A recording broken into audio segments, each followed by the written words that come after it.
focuses on an equitable and affordable housing plan in Chicago. She is the co-founder and former president of the Society of Black Urban Planners at UIC and serves as the co-chair of the Diversity Committee of the American Planning Association Illinois chapter. Those are lovely, laudable words, but I introduce to you a wonderful spirit, and she will in turn introduce our panel. So please give it a round of applause.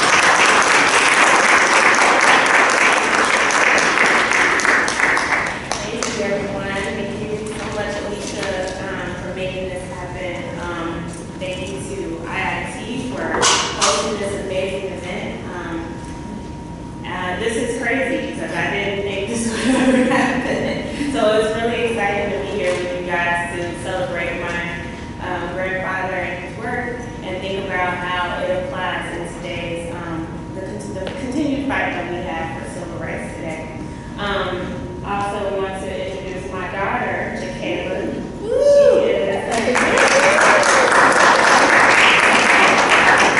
She is a 17-year-old junior at Lebanon Math and Science Academy. She got some ears in the house, okay. And she's going to be my co-moderator, so go easy on her. Oh, no, please. So you go ahead and take a seat, whichever one you get.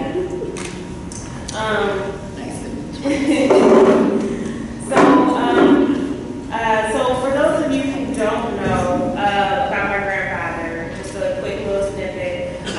He was a civil rights leader here in the city, and he was very much involved in the communities and really activism and thinking about how we can, or working with, big leaders like Dr. Martin Luther King on some real issues that we were facing back in the 60s, 70s, and 80s. He was the co-chair of the Chicago Freedom Movement.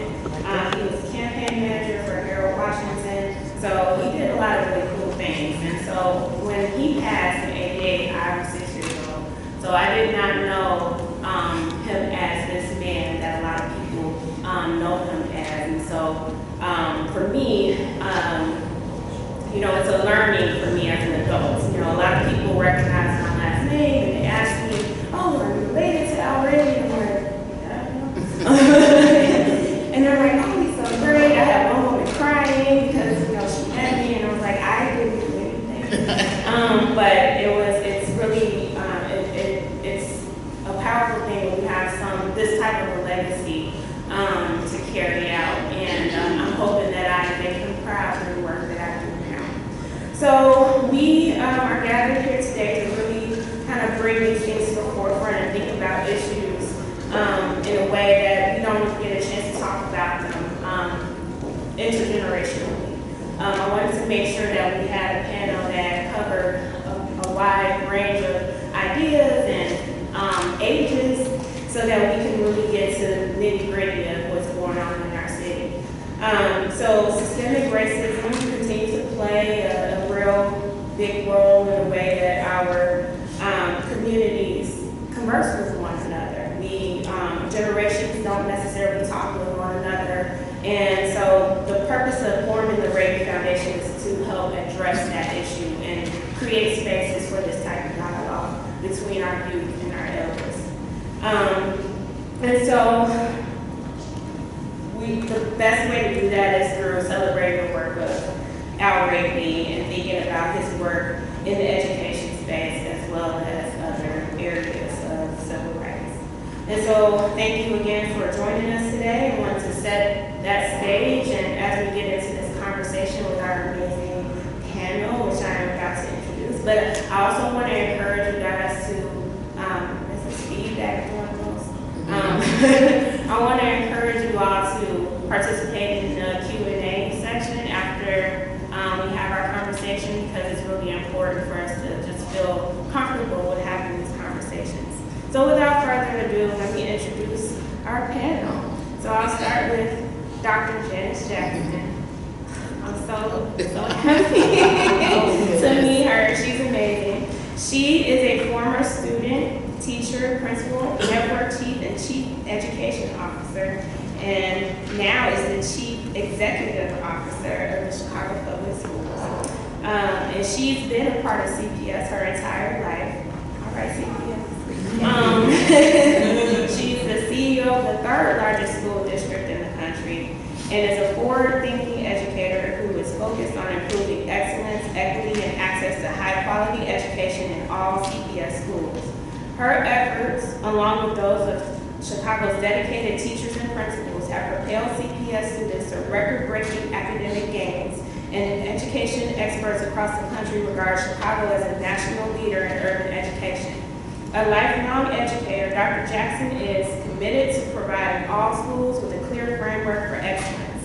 She holds a master's degree in leadership and administration and a doctorate in urban school leadership from the University of Illinois at Chicago. Oh, USC players. She resides in Chicago with her husband and 2 children who are both CPS students. We have Bill Gerstein, who, and I also want to say one more point about Dr. Jackson. She was also the very first principal, the founding principal of Raby High School. So that's a very important piece to know here. Thank you. Bill Gerstein, who is also a friend of the Raby family and was part of the beginnings of Raby High School, has had a long career in education and business.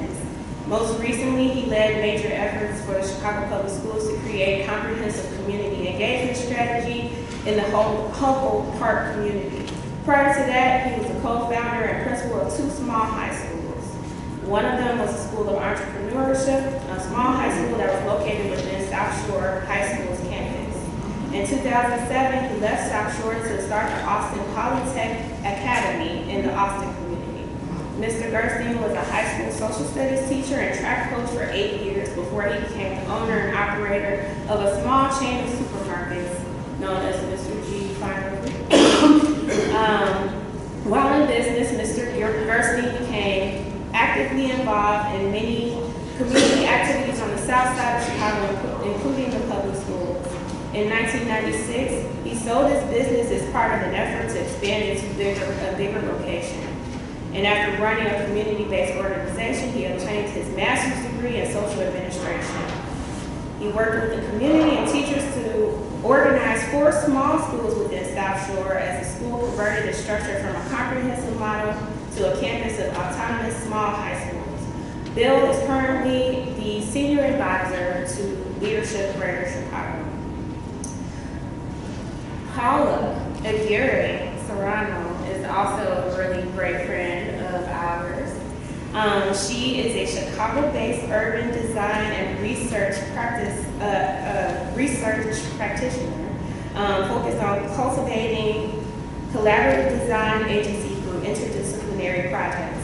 With emphasis on exchange and communication across disciplines, Borderless explores Borderless Studio is her organization.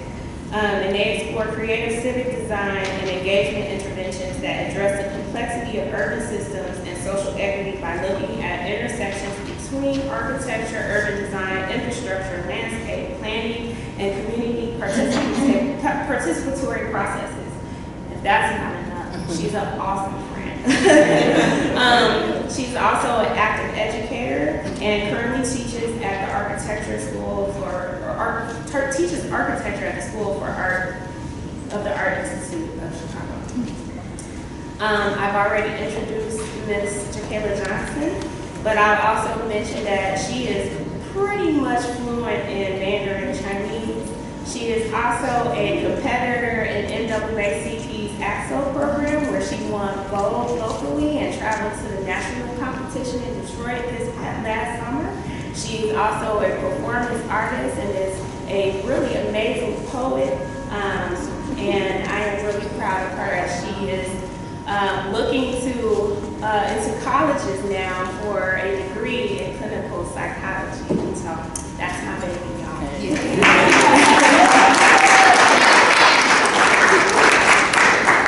All right, so we're gonna jump in and I'll join you guys.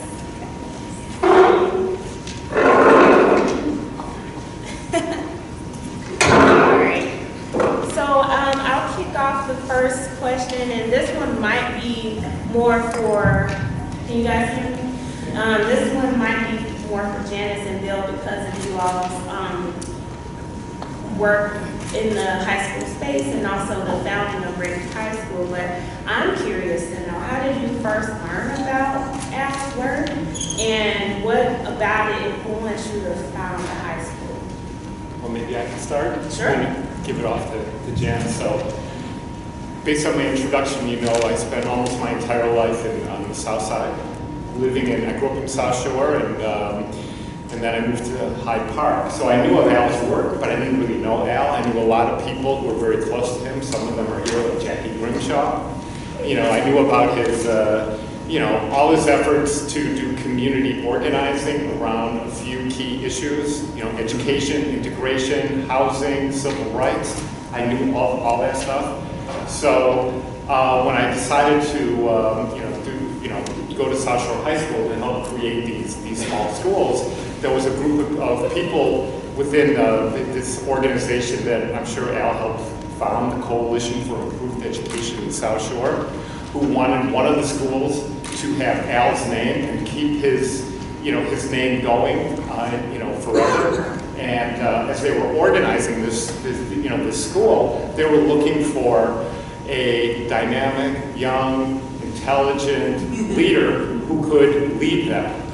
And so, as I was there, I can't help myself. I'm always trying to organize people in my own little way. I'm not a community organizer, but I'm always trying to look for who is really talented, who could step up. And I was lucky enough to meet this incredibly dynamic young woman who was like second, third year teacher. And hey, I tried to do my little thing and try to connect, the founders of what was going to be the Al Raby School with the kind of leader that they would need, because it wasn't going to be an easy job. So one thing led to another, and that's how Janice got her start as a high school principal. So Janice, do you want to take it over? Thank you, Bill. That was a great and almost accurate introduction. It was very accurate. You left out the part. I remember when Bill first told me that I could be the principal, I thought he was crazy. So I still think that, but he has all these great ideas. But I think it's important, especially for young people, to know sometimes people see things in you that you don't necessarily see in yourself. But Bill introduced me to Steve Perkins, who is still a good friend and mentor now. He was one of the folks that was collaborating with the group. And he had a white paper about what the school could look like. And again, a lot of big ideas. And even then, Steve jokes that, he's an ideas person, but, they always need people who can really implement. And it just was really the perfect convergence, I think. Because if you have to kind of situate yourself and think about the time and space that we were in at that time. First of all, it was new, the whole small schools initiative. So educators were really given an opportunity to be engaged and create school concepts and lead. And then also, it was very uncommon for someone like myself to go from being a teacher directly to leading a school. Those things didn't happen. But when I read through the proposal and saw that the focus would be on activism and also environmental activism or awareness at the time, it wasn't so much around activism as it is today. It was just two things that I cared a lot about. Honestly, the social activism part was something that was more near and dear to my heart, because I made a decision early on in my career that, while I don't consider myself the type of activist who is organizing in the streets and out protesting and doing things like that, many of those people I know. I remember when we made our decisions to go in different directions. I did, from the very beginning, from the moment that I decided to teach, knew that I wanted to do it in order to bring about change from a policy standpoint, and I saw this school as an opportunity to do just that. Yeah, wow, that's powerful. Okay, so I have the next question. So this is a question for all of you, really. My great-grandfather led the movement to desegregate Chicago public schools when separate but equal was legal. What are your thoughts on That's okay. was legal? Currently, our city is struggling with a new form of segregation where students do not have equitable access to educational opportunities. What are your thoughts on how we can overcome this to get to a more equitable school system citywide? Jeez. Should I go first? I don't want to take all the questions, but I think that first of all, the work, what I didn't say also that inspired me about the work is that Raby was also an educator and an activist, and I consider that to be kind of the model of which I wanted to operate from. And I think that when I look at the school system, many of you have been, participants or observers of what's happening in our school system. I feel like this whole debate around segregation, integration has evolved, but for my personal part in this, and this is Janice Jackson, the person, I guess I am associated with CPS, but I just want to make sure you understand I'm speaking on behalf of what I really think and feel. I feel that this conversation has to evolve. I think that when Raby and Martin Luther King and other civil rights activists were fighting for more integration, it really was because we were in a time and place where the closer you were to white affluence, the proximity theory as I call it, the more likely you were to get a quality education. And that was very true, and that was very smart as an approach, right, to bring about to bring or shine light on the disparities and the differences. But I personally think that's an insufficient way for us to think about what we need to do in our communities today. I don't think it's appropriate to always try to put as many, in particular blacks, we can talk about Latino people as well, but this whole notion of the closer we get to whiteness, the better off we are is good. I reject that. I think that the goal, which is a harder goal, and I'll talk about that for a number of reasons, is to create excellence in every community. And part of that, and I'll just say it, sometimes I get upset because you have an excellent school like a Gwendolyn Brooks, for example. Excellent school, but the fact that it is almost all black, and in Roseland, people do not give it the same weight or don't see it as a quality school the same way they see schools. I always give an example of Oak Park River Forest, a school that is not performing as well as this school. But if you ask two people, which one is the better school, they're going to pick the school where they see more diversity in different faces. And so for me, that may be a fool's errand, but that's kind of the fight that I'm in. I live in Bronzeville. My kids go to school in West Loop. That's a problem. I want to be able to walk out of my door. Every person should be able to walk out of their door and go to a quality school within their community. And so the problem is, because of all the systems and the institutional racism and things you talked about, the lack of investment, it's far too often that you don't have a quality school right in the communities that need it the most. And so for me, that's what I'm taking score on. How many high quality schools can we put in African American and Latino low-income communities so that people have choice? I'm all about choice. You can go to any school that you want to attend, but you should have a high quality school right in your community. That's the way I look at the issue. Yes. I want to add something to this. I think part of it is, on the south and west side where I know, the best, I think the big issue is how do you get more economic integration in schools, particularly neighborhood schools. So I think there are efforts going on with under Janice's leadership to make something happen. When I left the principalship, I worked for a number of years on what I thought would be a good strategy to do this, in which you allowed for the community to really have a vision for their schools. And if you go to almost every community, they have a vision for schools that serve all parts of the community. And so I think going forward, and again, I'm very encouraged by the current leadership under Janice, that the community and CPS got to work together on how do you create these and define choice. It used to be that choice was merely choice of mediocre schools run by a different education management organizations. But how do you create the kind of schools that serve all parts of the economic units that exist in the south and west side? I think that's the challenge. And you also need to have one more thing, because I remember this. There are some analogies between running a supermarket and some analogies from running a school. Wow. But you got to have a leader who welcomes the community in, so that when people have an issue with the school, or in my case with the school and then the store, that the leader of it is able to listen, let people vent their frustrations, and then figure out how could they best serve the public. So when I got to be a principal, I came in from a whole different perspective, being a retailer. So I put that out there. I think I agree with most of your points. I think from my perspective in the planning world, urban design, I perceive it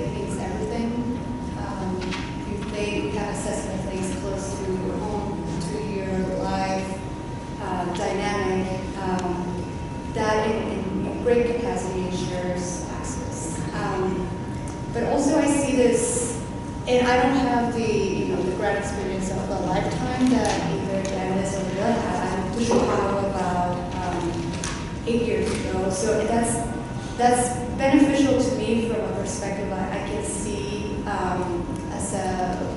I can see with perspective a lot of these issues. I can compare and contrast because I didn't grow up here, so I know there are other ways of managing school systems. But I also think systematically. I think about systems. I've also been an active educator. How one thing impacts the other. I think that the city of Chicago does a very good, or used to do a really good work at siloing its departments when the issues are comprehensive. Chicago Public Schools used to work with housing, with libraries, with parks, and the way that the systems are built so everyone executes their work separately. Yeah. If you think of the big developments in the 50s, 60s, housing especially, there were systems in place for organizing these agencies together. We don't see that very often. So when CPS gets in trouble shutting down schools, it's alone. How do you attack a problem of this magnitude alone as an agency? On the other hand, you get to see really, really exciting projects combining housing and libraries. So we know those dynamics of collaboration are possible. Then what I'm trying to say is that this issue of equitable access is not the job of one organization, and it's never going to be. And we need to understand how the systems can work together and collaborate together.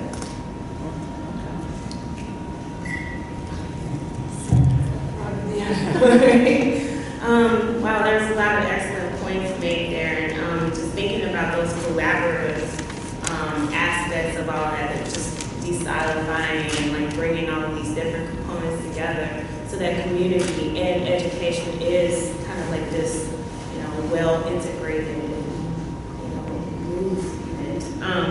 I also wanted to learn about you all's work in these spaces and thinking about how, showing if you all can share some examples of, what it's like to put these things into action, to actually have some tangible results from this level of collaboration. I think that's a great question, and that's always the place that I'm coming from. We instituted an Office of Equity when I became CEO, and I remember people were like, okay, what's that? Some people said it in ways that were not as nice as that. But the point, what I understood where some of the criticism or some of the wonderings came from, which is really a lot of times when you start to think about disrupting current systems or changing things, it's met with a lot of resistance because it feels very pie in the sky, it doesn't feel real, it doesn't feel actionable. And so when we created our Office of Equity, one of the things that I told the leader, Dr. Sweeney, who now leads it, was a former principal, is that we have to create actionable wins and projects. And if you look at the leadership, my leadership over time, it's really been centered on that because this work is extremely hard and difficult and complex. I don't believe these problems are intractable. I think most people do, whether they say it out loud or not. That's really the place that they're coming from, that it can be fixed, so let's level the playing field in some other kind of way with, programs or, I don't want to get into that. It goes down a road that makes me uncomfortable where at the end of the day, the primary focus of education is to educate generations of students so that they can earn a living and take care of their families. That's the bottom line. There are a lot of other benefits that come that are connected to that, but at the end of the day, it doesn't serve students if we have schools that make kids feel good and they can't get jobs when they leave. So, thank you. So, my work is always about, number one, how do we make sure that school and education is actually happening in the schools every day? And that's where the lifelong educator part of me comes in. And I feel like that's something that did not get enough attention. As a former leader, I got a lot of that outside of the district, but that's something we have since worked on, creating offices. But from a systemic standpoint, how do you create a framework for community engagement? I remember talking to someone and they were saying community engagement, community this, community role. I said, who is the community? And if you start asking people that question, you will get 10 different answers. Some people think the community is the alderman. If the alderman says this is the alderman represents the community. In some spaces, people say the community, are the parents of the students who we serve, the elected leaders, the religious leaders. Who is community? And so recently there have been a lot of frameworks, one that we have adopted in CPS because of our collaboration with our new mayor, Mayor Lightfoot, who is really working hard on the issue that you pointed out around bringing all the offices together. But we adopted the Elevate framework, which basically outlines 8 different ways in which you can engage communities. And in some cases, it's simply, we are informing. In some cases, it's empowering to make decisions. And then there are a whole bunch of, levels along that continuum in between. But I point that out because oftentimes as a district, we hear critiques. And I tell people, if the public expected us to engage the community in every single decision, why do they pay us? They pick people to make decisions, but they have to trust people, and we have to bring them along the way in doing that. But the dirty little secret, or the things that people don't like to talk about, it's hard to engage communities that have been disenfranchised. And nobody wants to talk about that. They say community engagement, and we have 10 meetings, and it takes work to get people to come to those meetings. Number one, they don't come because they don't trust government and institutions. That's one. They don't come because they don't have the information. We can do something about that. They don't come because they don't think real change is going to happen as a result. They're just going to come, they're going to be pawns or props in a meeting or something. And so we had to create a process in order to get people involved, and we did that through the annual regional analysis, which is one of the things that we put out to address the issue around school enrollment. So we who could forget the 50 school closings. One of the issues around that is, of course, the fact that schools were closed, which is always going to be emotional, but it was more so about the process. I don't know that there could be, I won't debate the arguments around whether or not schools should have been closed or not, but people really had problems with the process and the respect, or lack of respect in that. But one thing, let me finish this point, because I'm in this process today. CPS has 355,000 students. At its height, we had over 500,000 students. We have more schools and more buildings than we had when we had over 500,000 students. So take away all the politics, the emotion, and everything else. This is a 3rd grade math problem. There's no recruitment plan. If one school does a great job, Phillips is my dream school, is right down the street, I hope my kids can go there. If Phillips does a bang-up marketing job and everybody decides they want to go to Phillips in the next year or 2, we still have the same problem in the city. So how do we engage communities to solve these problems with us? Because we have lower birth rates in Chicago. These are all facts. This is not opinion. The birth rate is low. Legal and illegal immigration has slowed since 2016. We all know why. People are leaving in masses from the South and the West Side, leaving Chicago to go to our neighboring suburbs, in many cases leaving Cook County. And Illinois is one of the top states that lost population because of the lack of social services and things. People can move right from Illinois and Indiana, and if you're homeless, you can be in a house in 2 weeks or 2 months. If you go to Minnesota, you get more access to food stamps and other things that people need in order to take care of their families. And so the point I'm making is that it's not just one thing.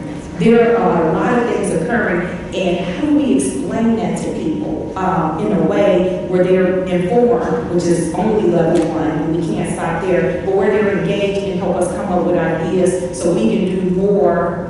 So we can do more for ourselves, and ourselves, I'm speaking specifically about Black people in Chicago, so we can do more for ourselves to determine and design the communities of the future that we deserve to have. It's hard, and people don't want to talk about how hard that is and why it's hard, and that's kind of the work that we're engaged in. So we've been working with communities, sharing the information, bringing people along, and Inglewood was an example.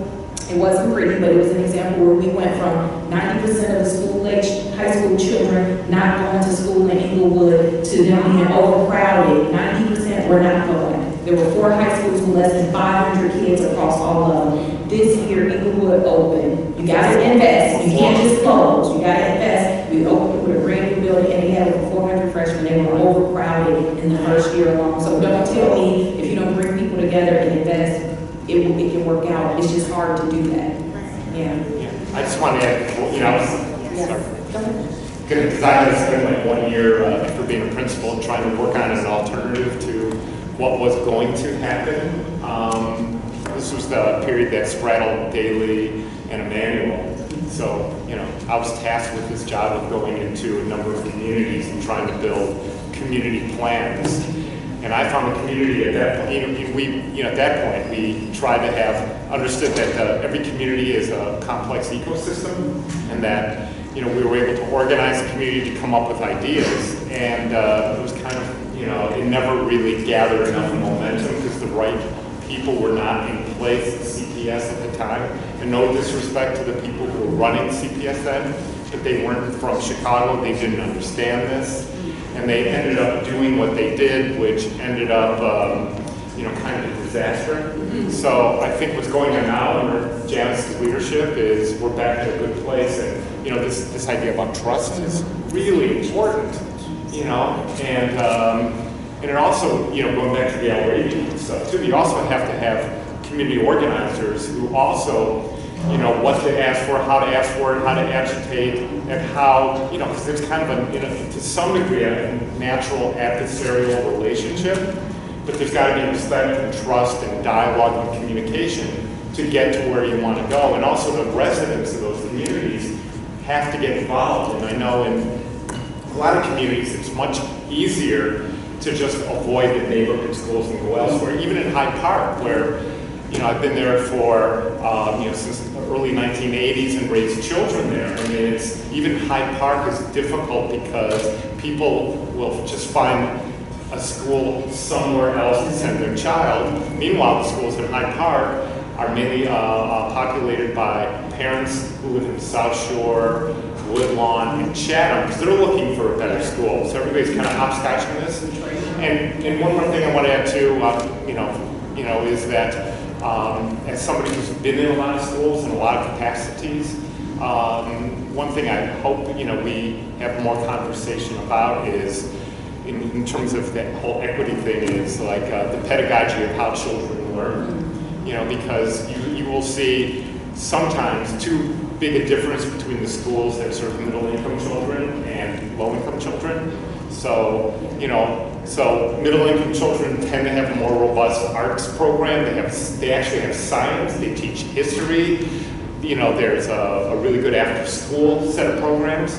But too often you see in some, not all, some of our schools serve low-income children, it's just drill and kill. And I know Janice and her team are doing things about that, but there's got to be some momentum about this, and there's got to be, people got to get involved and work with, the system when making this happen. One of the things, and I don't want to take up too much of your time, but it was in my talking points, to your point around what happens in the schools, we created something called the Academic Change of Focus RFP process. It's all online. And basically what it is, in the past, the district, well-meaning, I participated in these meetings, we would kind of sit down and decide where we would put an international baccalaureate program or a new STEM program or a world language or an arts program. And typically it looked like a spreadsheet with a bunch of data about schools. We talk about the principal and their ability to lead this and make sure it's kind of geographically represented, make sure it's in this board or this area because this is the area of focus these days.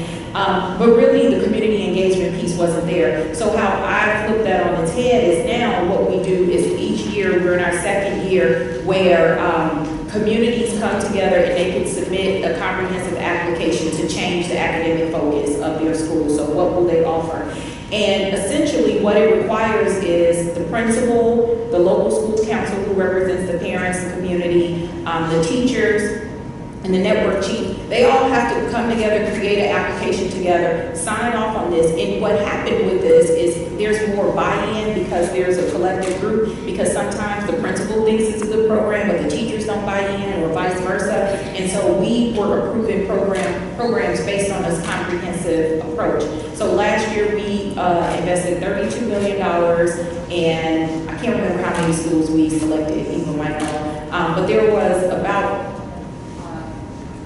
it was about 25 schools or so. All of it is online. But what I was proud of is that we did select those schools kind of behind closed doors, if you will. We selected those schools because we engaged the community. But that was a lot of work. We had to create rubrics. We had to create a process. We had to make sure it was fair and transparent. And we still got some pushback from people that said, well, hey, you made it a process, but the district has to create a process and has to be involved and provide support. Otherwise, it won't happen. Ogden Jenner happened because in the Ogden community, you had people who had degrees. They were consultants. They knew how to write grants. They gave us a proposal that the board had to respond to. We know in certain communities it's going to be harder to do that, so it's our responsibility to use the board's resources to help communities create those kind of proposals. And for every year that I'm in this role, it's going to be a process annually where communities come together and can submit these applications to change their academic focus. And that's just one concrete example of how we're moving forward and creating programs to make the schools better. Right. Yeah. I'm really excited about that because you're speaking about frameworks for collaboration. Yeah. Typical RFP or an instrument that the government uses, business as usual as an instrument to allocate resources and investment. How do you take that piece of policy and put it in the framework of collaborative work and inclusive work? So I really like that aspect. So I want to make a couple of remarks because I want to get more content, and I want Kayla to kind of push us into the conversation too. Well, one comment in regard to going to Raby. We were watching Selma at the South Shore Cultural Center, Art Center, recently, and what occurred to me, just rewatching that, was like the organizing landscape has changed dramatically. Like the way that youth are learning how to organize themselves. Like, I want to hear you interject a little bit about that. Like, how do you?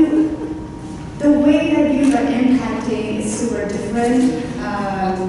For us here, like we're gone. But I'm interested in that conversation. A lot of my planning efforts, even though I'm not an educator of young people, I interact with them in the planning processes that I do, and I'm continuously impressed by their ability to understand the world in very complicated ways.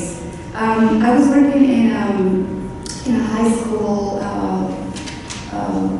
competition process that John Henry High School recently got awarded. We didn't win, by the way, it's okay. But I learned that high school, just looking into the history, I learned that high school, and you might help me here, Janice, it's the first high school that had a democracy, citizenship, literature training. It's the first high school in Illinois that had that. You know what school that was? Hancock. John Hancock. I thought Westinghouse was first. That was first. Yeah, Westinghouse was Well, that's Yes. the first one. We started. Yeah. They have a website, so everyone can that's good to know. I was doing research, but I was really, really impressed. Not coming from an education, the practice background. I was really impressed to hear that, and I was really excited to learn more about it because that part of content education is such an important kind of pivotal, foundational aspect of how youth are going to develop their careers, right? It's not only, for me, it's not only getting them equipped to get jobs, it's getting them equipped to be citizens. And you can define citizenship in many different ways, but what does it mean for us to become citizens? I think I want to pose that larger question for the group, and how do we include that in our systems of education? How do we talk about values? How do we talk about values? I was really excited to be part of the Mayor Lightfoot's position process, and the first thing those meetings were led with values. I've been involved in CFC government, but it was really inspiring to see that. We wouldn't start conversations or group discussions without these are the values that we're working towards. So I want to come back to that in a moment as a part of the discussion. But I also practice in the world of physical infrastructure, social infrastructure. I'm really passionate about everything that's considered a civic asset, and schools obviously are a really important part of that landscape. So I, as someone that likes to think about the future, that's my job basically, think 30, 50, 100 years from now, what are cities going to look like? What are the ways in which we want to live? But again, we're like 10,000 feet up in like 100 years. in the future, how do you bring it back today? And I like to work with that balance of working on the ground today, but not losing that capacity of ambition in the future. So I create a lot of platforms for collaboration. That's how Catania met, basically. I was really intrigued with the process in which the public schools that closed were being disposed of a typical big process. And I think as a designer, I'm all for change. I understand cities and transformation process that are going to be ongoing forever. Publics become from private to public, some public works become private. But the question is not if they're going to change. The questions in place for me is like how they're going to change. So inclusion, how do you bring the community together to think about the future collectively? How do you use spaces that are already, they're in some imaginary of the public, and they have so many stories attached to them to think about how do we bring people together to think about the future of their assets. So a lot of my work has been activating closed schools, in particular the one in Bronzeville, Overton Elementary, which has been a really great kind of shell to think about history, but future, present, creativity, and bringing people together around us. Sometimes you just have to put the framework, hey, let's get together and think collectively. And ideas start flowing immediately, and people are excited about it. There's a lot of pain also behind a lot of these conversations, but I think that's the process of healing. Like the more that we acknowledge, open the door, and are inclusive about things that we're not able to resolve alone, I think it's very encouraging for people to see that there's a possibility that they're able to participate in that part of the process. So yeah, like how do you address change? You talk about changing mindsets, changing systems, which is incredibly complicated. How do you address change in a way that is inclusive? Well, since you called me up. So as you've all heard, I attend the Blue Math and Science Academy.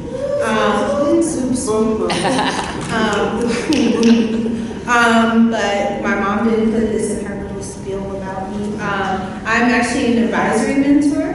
So at my, you know how regular schools have homeroom, we have advisory. And so almost every Wednesday I go to a 7th grade advisory and we have discussions about things and stuff. And the main thing with the youth is I feel that adults need to be more okay with the uncomfortable when talking to youth, and you also need to give us the chance to be mature, because a lot of conversations have been shut down because adults feel, oh, they're not mature enough to talk to about that.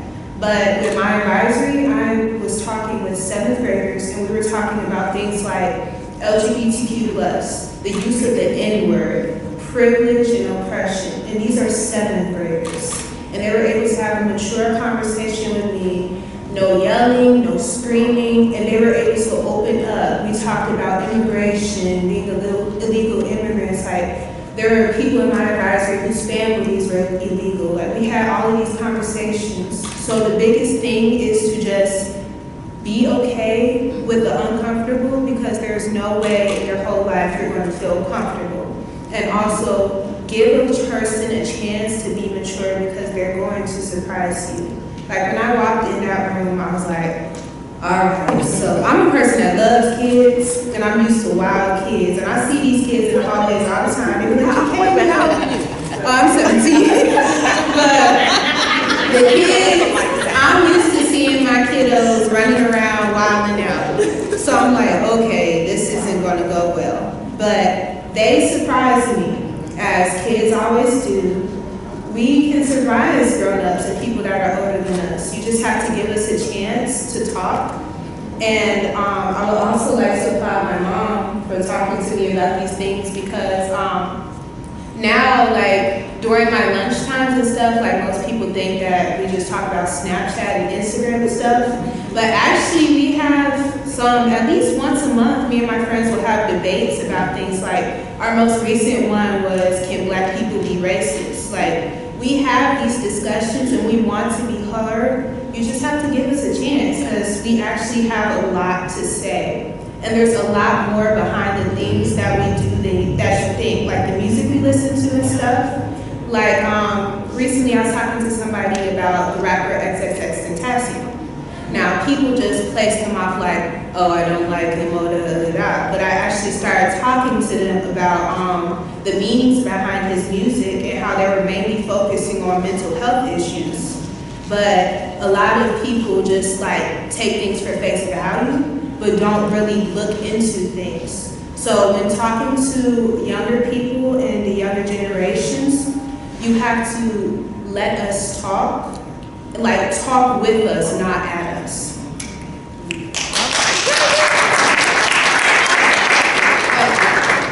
I was just gonna lift up that point and kind of answer the question. First of all, thank you for sharing that.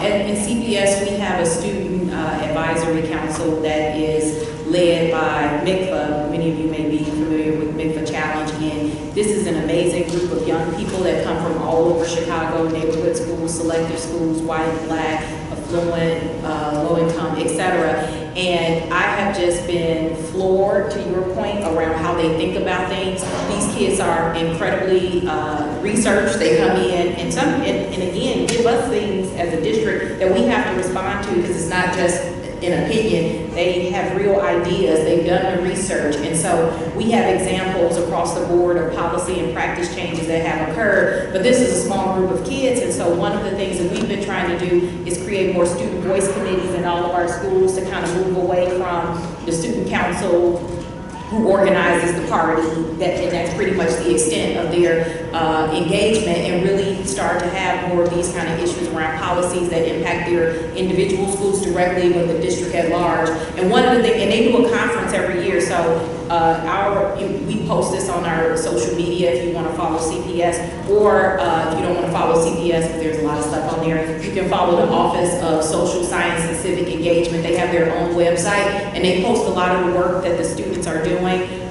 But we made civics a high school graduation for that very reason. We need to carve out space, and civic engagement is more than just registering to vote. We want to make sure that people understand that there are a variety of ways to be civically involved and be, I say good residents, not citizens, because not everybody can be a citizen, but how do you be an actively involved resident and like completely commit and be engaged? We have a lot of work to do in that space, and our students have taught us so much, but I think we still have a long way to go, because adultism, new word that I learned, is very real, and they gave examples of ways in which I practice that in their interactions with me, and ways in which it happened with their teachers, and more importantly with their parents every day. So I know. I have an 11-year-old, she acts just like this, so I don't know what's going to happen when she's 17, but it's the same thing. Like the students know, and we need to engage them, because it's actually their future that we're making decisions about. I want to push back on the citizenship thing, because I don't have a U.S. passport, and I consider myself a citizen of this city. So I think there are other ways that we can change that narrative as well, and empower. I see the room also. I feel like there's a lot of Latino community that should learn about Raby and like the amazing forms of activism that he brought to the table. So I do want to push back on that, because that has nothing to do with your status, immigration status. It has to do with the values that you are that are embedded in you, but also what are the mechanisms in place to empower. A quick thing before we go on to our next question. I just wanted to say that you were talking about student voice committees. We actually do have one in my school that kind of reminded me of what you were talking about. It's COI, knowledge over ignorance. And that's actually I'm not a part of it, but my mentoring is through it. So it reminded me of that. So you guys have kind of been tiptoeing around this, but I'm going to ask you directly. So thinking of our future generations, what are some of the greater challenges that we as a city face when it comes to ensuring access to education in places and spaces in our communities for our young people? I got a lot. I'll go last. I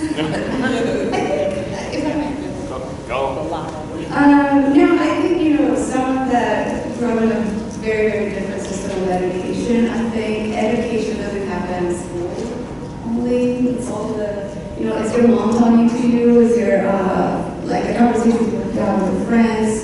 The resources that you have around you. So I'm really excited about expanding this idea of education.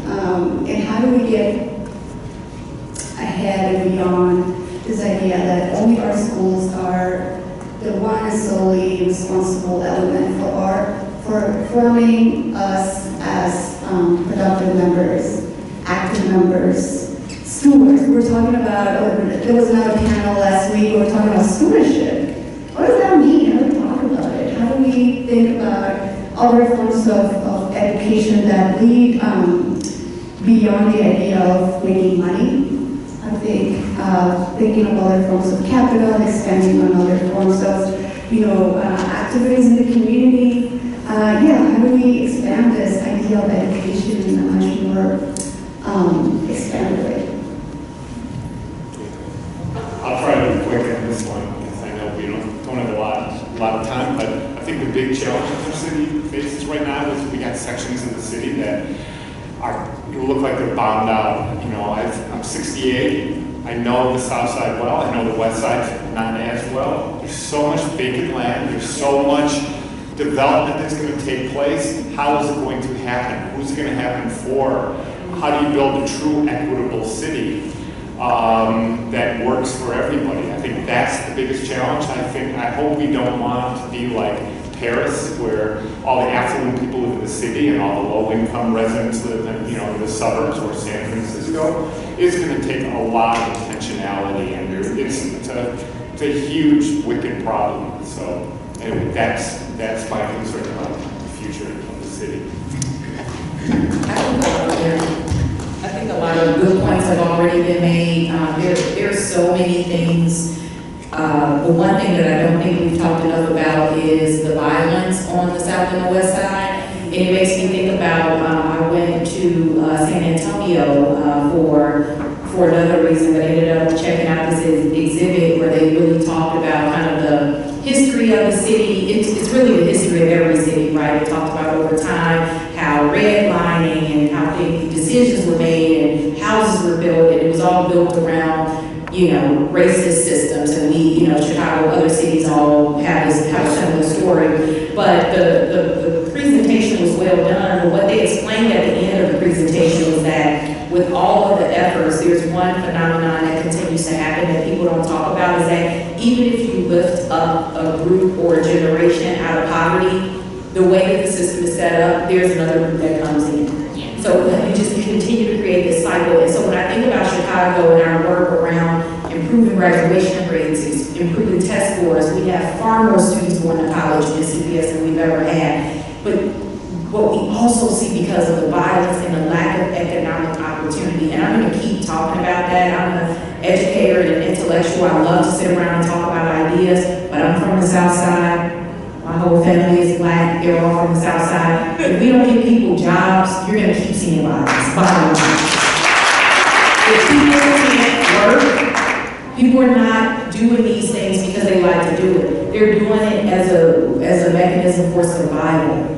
And if given an opportunity, we've seen programs like CRED and other things that change lives, but if people don't get an opportunity, and if we don't do something about people who have made mistakes and giving them a pathway into re-entry, we're not going to fix it. And when I particularly look at our families, we have to have leaders in our families, not just role models outside of our families. That's nice, but white people don't look up to white professionals as their role models and leaders. They look at their parents. But we have to make sure that our parents who are leading families have those opportunities so that their kids can look up to them and feel like there's a chance. I talk to far too many people. I was talking to a student that I'm mentoring the other day, and she told me that she was the only person in her family that had a job. And she wasn't saying it in a disrespectful way. She was explaining the complexity and why she wasn't meeting some of the requirements that she needed to meet. But just to hear stuff like that, it just reminds me of how incredibly difficult this work is. So if we don't have a path towards economic stability, living wages where people can take care of their families, and if we don't have a path towards reducing the violence that racks the South and the West Side, I don't care what kind of programs we put in place or what kind of designs or frameworks or whatever we try to do, the mayor's office tries to do. If we don't do that, once people have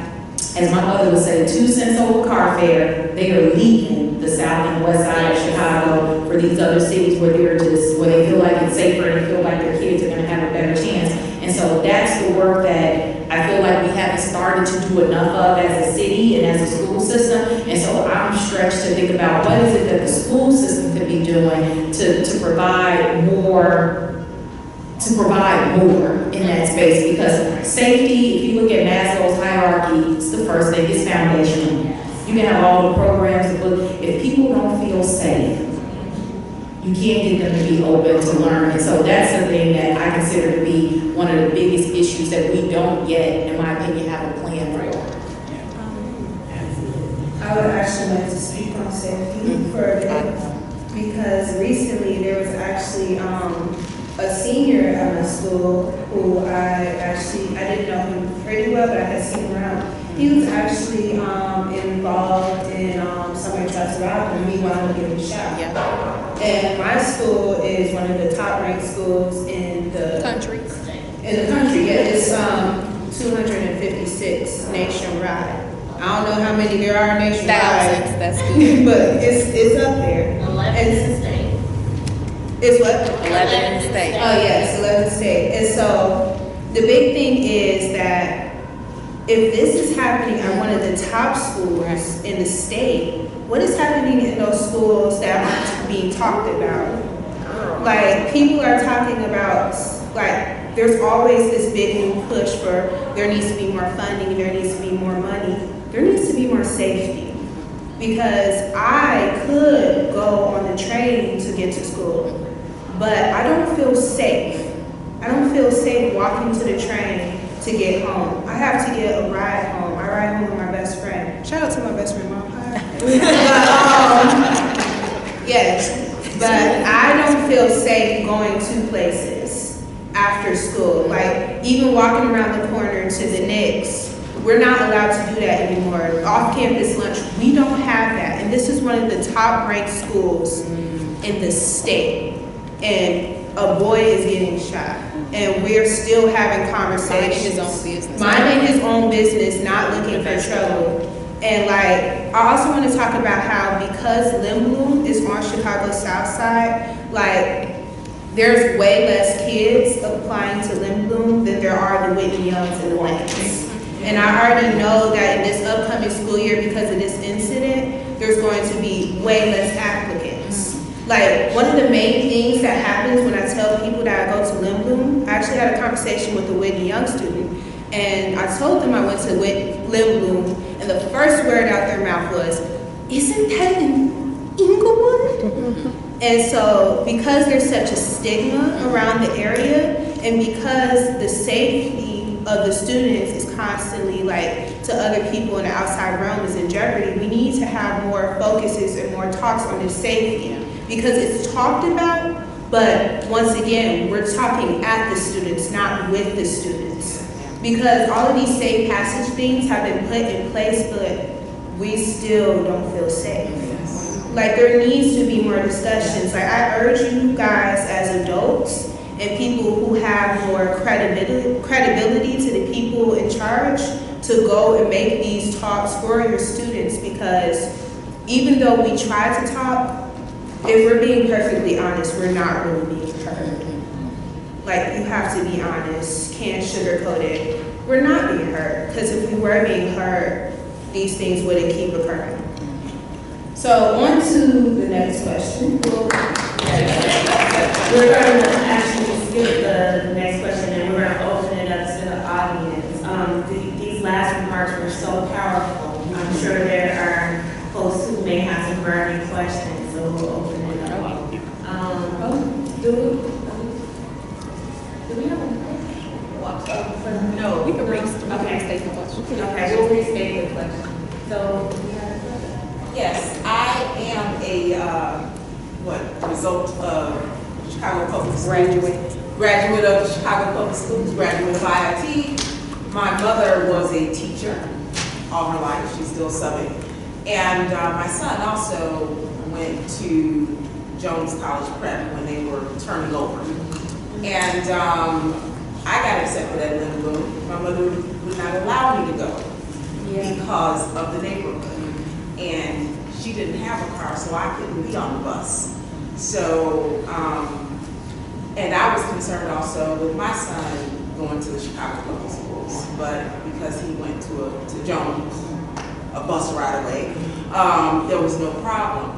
But my concern, and I'm along with the young lady, I can't remember your name, it is very important to listen to our young people because they do have a lot to say, and regardless of what it is or how they respond, because that was something I used to tell my son, you know, don't worry about our response, just say what you need to say. But it's important because it changes our perspective in how to do things for them and the decisions that we need to make for them. And one of my questions is this, because it's the violence, I have a grandson now, 8 months old, great, but my concern is because they want to stay in Chicago, and you know I'm not moving anyplace else, but the concern is how do we not have to send him to the private school, which I did that for a minute, and make sure to, how do I say it, just plan for their success. Because when I was in high school, we had all of the arts, the dancing, the art class, the music class, the band, the this, and all that's kind of gone out the door. Much of it. And I don't find that, like my mother still teaches at CBS. That's there, but what happened to the automation, the aeronautics, the shop classes, the things that the students still need to find what is best for them, whether they need to go to college or whether they can go straight into, another trade. That's not available anymore, but yet our taxes are going up. The politicians are getting paid more, the executives are getting paid more, but our students are getting less. So how do we change that? I think first we got to be educated on what's happening. So CPS actually did right around the corner at Dunbar. We just made a $14 million investment in a career and technical education program. It's called Chicago Bills, because as a school system, we did swing too far to the everybody's going to college, everybody's going to college. And it worked out. A lot of kids are going to college, but there are a lot of kids who want to go into careers. The problem is at a school like CBS at its height had 3,500 students. They have 800 students now. So you could open all of the programs that you just said and have 2 kids or 10 kids in each one. We have to put together comprehensive plans that look at the whole city and not just school by school. So one of the things we did with regard to career technical education is we borrowed a page from DuPage County. And what they have done is we didn't just do away with them and close programs. We created clusters. And so we have at Dunbar High School and now at Prosser High School, and the goal is to continue to grow, but we've created kind of these mega CTE or vocational ed programs where kids can go to Dunbar and do these classes during the day. And also, if you are at CBS where they no longer have a certain program, you can leave school early like they used to do back in the day, go over to Dunbar and take the class in the evening. And so things have evolved and changed, but I think that going back to that other piece, like the first stage is awareness that things have changed and evolved so much that people just don't know why is it that these things that existed before aren't here.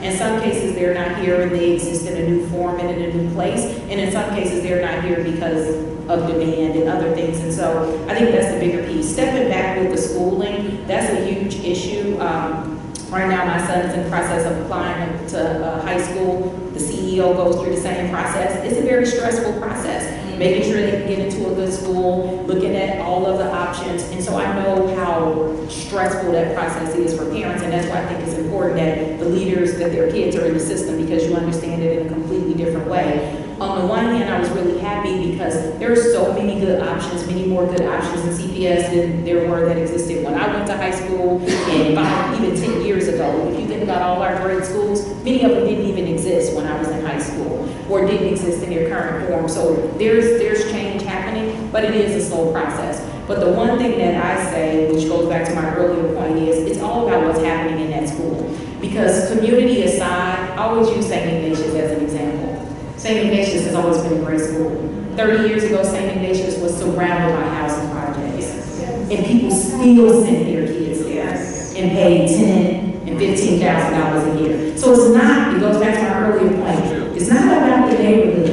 It's about who's in that building. And there are people, probably black people we know, who paid good money, sometimes money they didn't have, to have their kids around affluent white people. So it goes back to that point, like we, in particular, it's more of an economic issue than it is a race issue. I tell people all the time when we talk about Hyde Park, if we're not gonna have a conversation about why people don't want to go to school with poor black kids, we can't have any conversation. And that's the only group that nobody wants to go to school with, poor black kids. If we don't have that conversation, we can keep building schools and keep investing, but we have to find good schools for everybody, and we have to have a real conversation about why some schools are just off limits because majority of the kids there are poor and black. That's the real issue.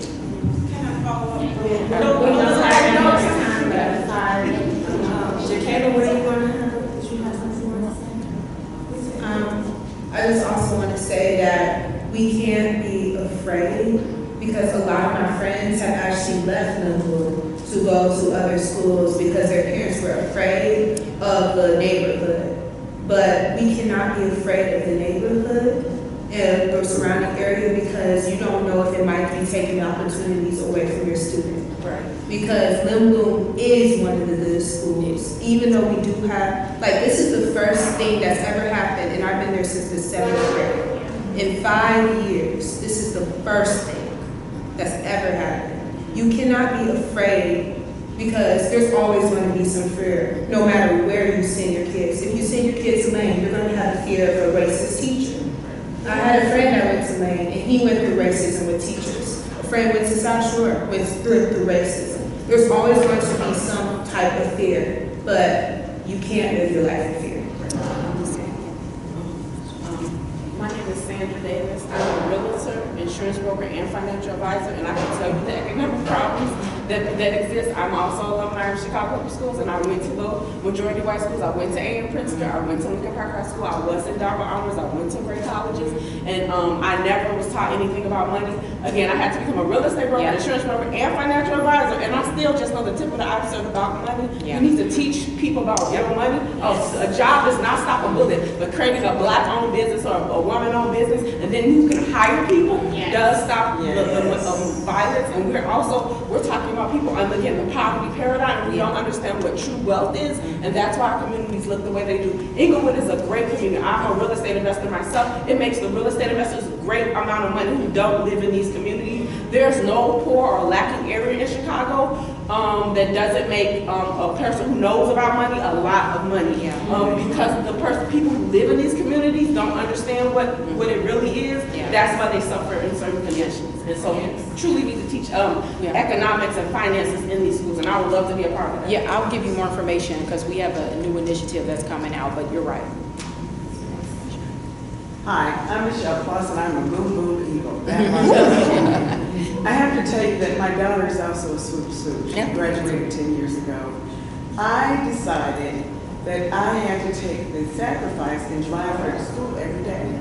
My 2 boys, I didn't send them to Chicago Public Schools. I was afraid for them. I had a husband, we were an intact family, but we sent them to boarding schools. But I saw how they turned out. They're great, they're married, they have 2 kids, they're great, but my daughter's a little different. All of my children went to elementary public schools, but she learned something else at Limbo. She learned how to advocate. She was on the debate team. She's more like the mother side of her family. But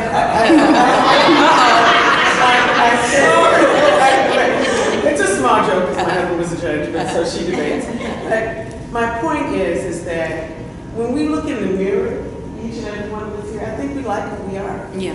And where we've come from. The one thing I know, and I'm glad I heard you touch on this, is that academic institutions anchor neighborhoods. And the demise for our community was when they said, we're going to send all the smart kids here, and the ones who weren't so smart, we're going to give them extra opportunities over here.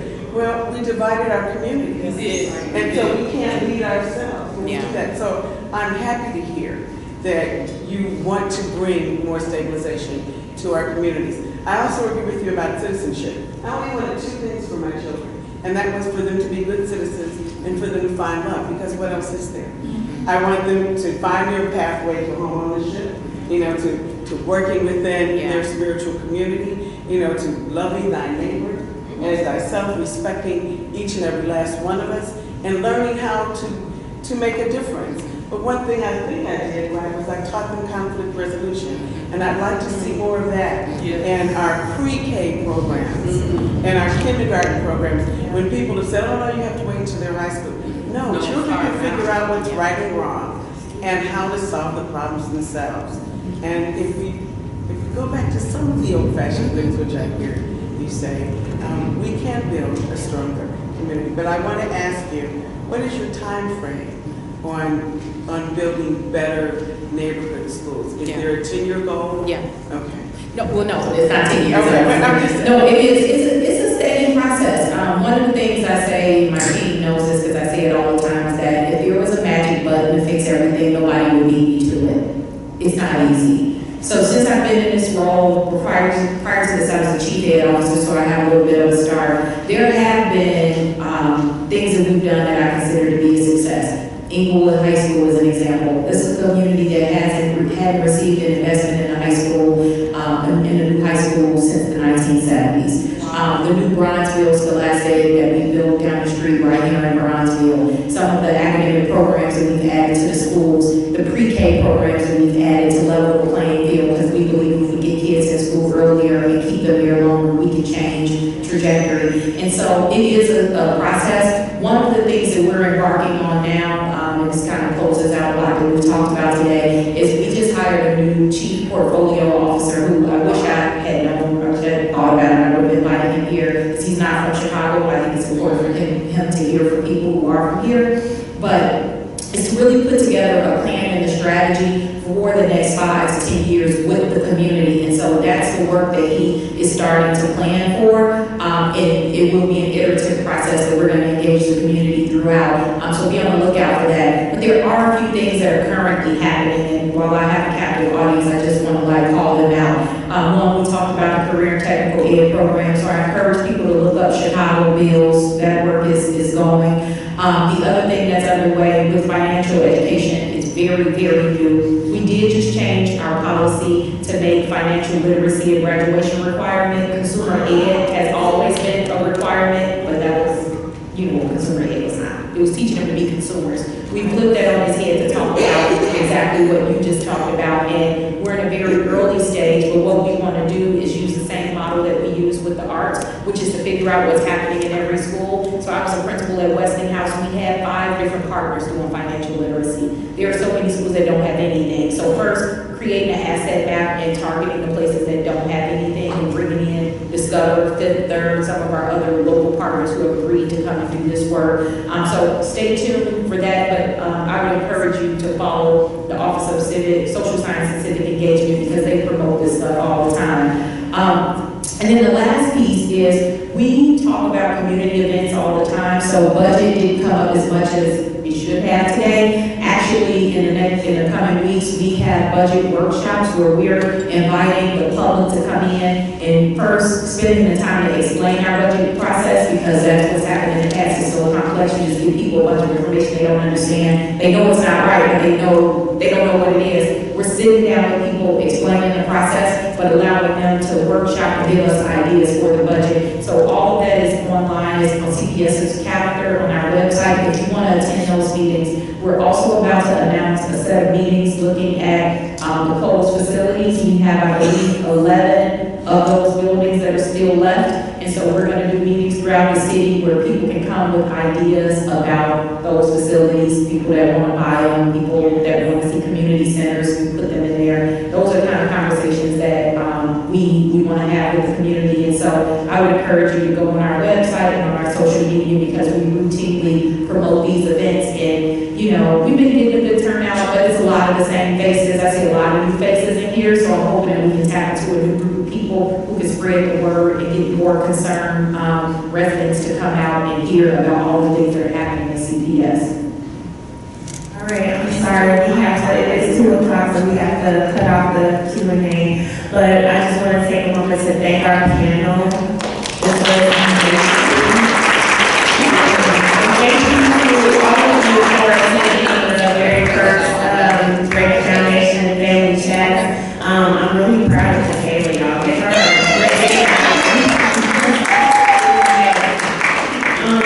so I do want to do a quick plug. We do have 2 more of these events that are taking place on February 6th in the same space.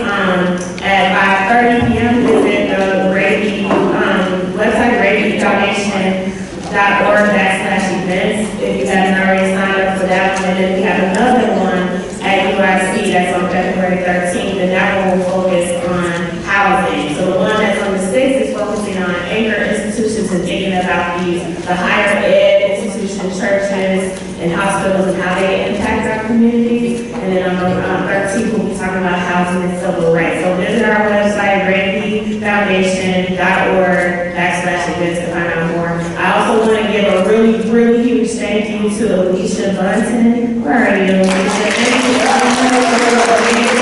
Thank you to IIT, to the Office of Community Affairs here, also to the American Planning Association, the Division of Planning in the Black Community, and Housing and Community Development Division, who have been very generous of their support. Thank you to the Raby family, all my Raby folks in the house, and thank you to everyone who's come together to really help make this a real event. Thank you to the panel one more